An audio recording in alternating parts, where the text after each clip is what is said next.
நடிகர் ரவிமோகன் ஸ்டுடியோ என்ற புதிய கம்பெனியை தொடங்கினார். இதுதான் கோடம்பாக்கத்தில் ஹாட் டாப்பிக்காக ஓடிட்டு இருந்துச்சு. அண்ட் ரவிமோகனுடைய வளர்ச்சியை வாழ்த்தும் விதமாக சிவகார்த்திகேயன், கார்த்திக், யோகி பாபு, எஸ்டி சூர்யா, ஜெனிலியா அண்ட் அவருடைய கணவர்னு கலந்துக்கிட்டாங்க. அண்ட் இதில் ரவிமோகன் பேசும்போது கெனிஷா தனக்கு கடவுள் தந்த பரிசுன்னு சொன்ன விஷயம் வயலானுச்சு. அதோட கெனிஷாவும் ரவிமோகன் ஸ்டுடியோவுடைய பார்ட்னராக இருக்காங்க.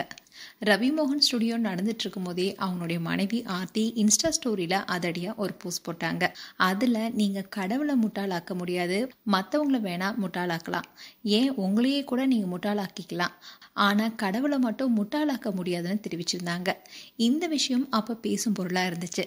அண்ட் ரவிமோகன் ஸ்டுடியோ நிகழ்ச்சியில ரவியுடைய அம்மாவும் அண்ணனும் கலந்துக்கிட்டாங்க. அப்போ ஸ்டேஜ்ல ரவிமோகனுடைய அம்மா பேசி கண் கலங்கினாங்க. அப்போ அவங்க என்ன சொன்னாங்கன்னா, ரவி குழந்தையா இருக்கும்போது கீழே விழுந்துடக்கூடாதுன்னு பிடிச்சவனான்னு மேடையிலே கண் கலங்கினாங்க.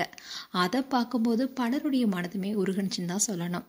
அண்ட் கெனிஷா ரவிமோகனுடைய அம்மாவிடம் பேசும்போது ரவியுடைய அம்மா கண்ணத்தை கிள்ளி கொஞ்சினாங்க.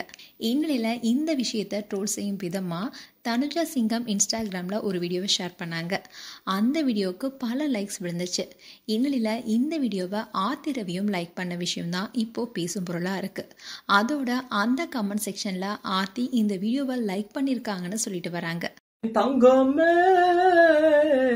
ஆன்ச்சி எப்படி இருக்கீங்க? ஆமாவா, நீ ஆமா பெண்ணு. ஆன்ச்சி, மை நேம் இஸ் பன்னு. பண்ணா மன்னிச்சுக்கோங்க, வயசாயிடுச்சு.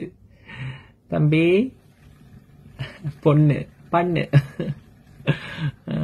அவன் சின்ன வயசுல ஓடும்போது பின்னாடியே ஓடுவோம்மா. அதெல்லாம் இருக்கட்டும் ஆன்ச்சி, நீங்க எப்படி இருக்கீங்க? நல்லா இருக்கீங்களா? புசு புசு கண்டோம். ஆன்ட்டியோட ஒரு நாள் வந்து தங்கி இருந்து பாக்கணும். ஆன்ட்டி எப்படி இருக்காங்க? நல்லா இருக்கேம்மா. போதும் போதும்மா போதும். ஸ்டேஜ்ல பெர்ஃபார்ம் பண்ண கூப்பிடுறாங்க ஆன்ட்டி, போயிட்டு வரேன். ரொம்ப நல்ல பொண்ணா இருக்கா பண்ணு பெண்ணு.